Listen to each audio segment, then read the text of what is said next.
नमस्कार दोस्तों, के ए इन्फोटेक चैनल में आप सभी का स्वागत है। आज मैं आपके लिए एक और निबंध लेकर आई हूँ जिसका शीर्षक है पर्यावरण संरक्षण में शिक्षण संस्थानों का योगदान।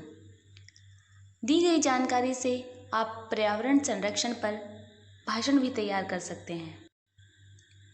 नए समाज के उद्भव विकास में प्रकृति ने मुक्त हृदय से निज कोष लुटाया, प्रत्युत्तर में मानव ने उसके उपकारों को बिसराया। मित्रों, हम सभी को विदित है कि प्रकृति आदिकाल से मानव प्रजाति की चिर संगिनी रही है। जब मनुष्य ने इस धरा पर जन्म लिया था तथा पृथ्वी के अन्य प्राणी समुदायों से ऊपर उठने हेतु संघर्षरत था, तब भी उसकी सबसे बड़ी सहायक यह प्रकृति ही थी। मनुष्य की हर आवश्यकता की पूर्ति करने का हेतु प्रकृति रूपी कामधेनु ही थी और आज भी हमारी सभी आवश्यकताओं की पूर्ति प्रत्यक्ष या अप्रत्यक्ष रूप से हमारी पृथ्वी से ही होती है। हमारे पूर्वजों ने भी प्रकृति के इस उपकारी स्वरूप को समझकर ही उसे प्रकृति देवी के रूप में पूजा तथा मनुष्य के विकास की आरंभिक अवस्थाओं में उसने अपने इर्द गिर्द मौजूद प्राकृतिक तत्वों में ही अपने इष्ट के दर्शन कर उन्हें दिव्य शक्तियों के रूप में स्वीकार किया तथा सूर्य, चंद्रमा, वायु, जल, अग्नि, वृक्षों आदि को अपने प्रति उपकारी जानते हुए अपनी श्रद्धा विविध रूपों में इन तत्वों के प्रति प्रकट करना आरंभ की। वैदिक काल में भी प्रकृति व मनुष्य का घनिष्ठ संबंध था। हमारे ऋषि मुनि पर्यावरण की शुद्धता, संरक्षण एवं संतुलन को लेकर बहुत सजग थे।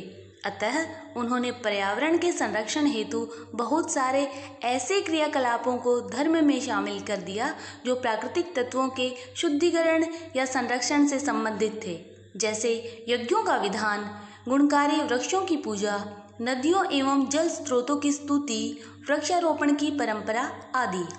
वेदों में हमें ऐसे अनेक आख्यान मिलते हैं जिनसे यह सिद्ध होता है कि उस दौर में मनुष्य प्रकृति के प्रति बहुत सजग था।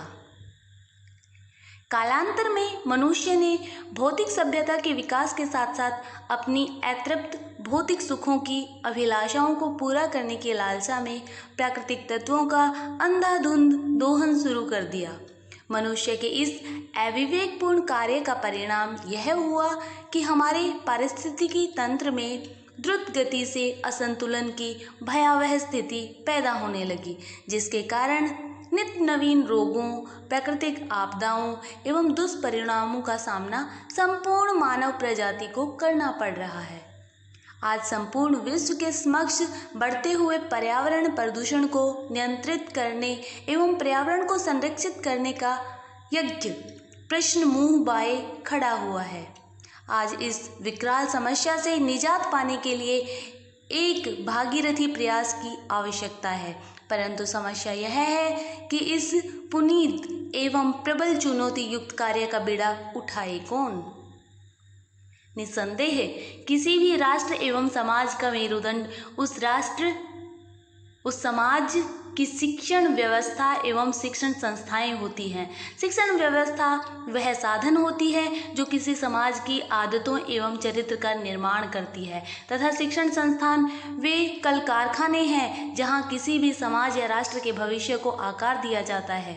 अतः मेरा यह मानना है कि पर्यावरण संरक्षण के इस पावन यज्ञ को सफल बनाने के लिए शिक्षण संस्थाओं को ही कटिबद्ध होना पड़ेगा तथा अपने हिस्से की आहुतियों से इस वैश्विक कल्याण के यज्ञ को सफल बनाना होगा। अब प्रश्न यह उठता है कि आखिर शिक्षण संस्थाएं इस कार्य को किस प्रकार अंजाम दें। तो मित्रों, यह कार्य सामूहिक प्रयास के साथ एक सशक्त रणनीति बनाकर योजनाबद्ध रूप से ही किया जा सकता है। सर्वप्रथम शिक्षण संस्थानों को यह सुनिश्चित करना होगा कि वे किस प्रकार एक ऐसे समाज की बुनियाद रख सकती हैं जो प्रकृति प्रेमी एवं प्रकृति संरक्षक हो। इसके लिए हमें अपने पाठ्यक्रम में पर्यावरण शिक्षा को शामिल करना होगा तथा बाल्यावस्था से ही बच्चों में प्रकृति के प्रति आत्मीयता की भावना को पुष्ट करना होगा। शिक्षण संस्थाओं को कहानियों, नाटकों, नुक्कड़ नाटकों, कविताओं, वाद विवाद प्रतियोगिताओं आदि के माध्यम से पर्यावरण संरक्षण एवं प्रकृति प्रेम की भावना विद्यार्थियों में भरनी होगी। शिक्षण संस्थाओं को चाहिए कि वे समय समय पर वृक्षारोपण कार्यों, स्वच्छता रैलियों, पर्यावरण संरक्षण अभियानों आदि का आयोजन करें, जिससे विद्यार्थियों में पर्यावरण के प्रति अपने दायित्वों का बोध जागृत हो सके। बच्चों का व्यक्तित्व कोरे कागज की भांति होता है, अतः शिक्षण संस्थाएं थोड़ी सी सजगता एवं निष्ठा दिखाकर बालकों में पर्यावरण संरक्षण की स्वस्थ आदतों का विकास करने में अपनी महत्वपूर्ण भूमिका निभा सकती है। शिक्षण संस्थाएं नुक्कड़ नाटकों, रैलियों एवं वृक्षारोपण अभियानों के माध्यम से आम जन में भी पर्यावरण संरक्षण की भावना विकसित करने में योगदान दे सकती है। अंत में मैं यह कहना चाहूँगी कि समाज एवं विश्व समुदाय को पर्यावरण असंतुलन की समस्या रूपी मकड़ जाल से मुक्त करवाने में यदि कोई अहम भूमिका निभा सकता है तो वे हैं शिक्षण संस्थाएं। अतः उन्हें अपने दायित्व को समझकर एक सजग प्रहरी की भांति भूमंडल की रक्षा में तैनात हो जाना चाहिए।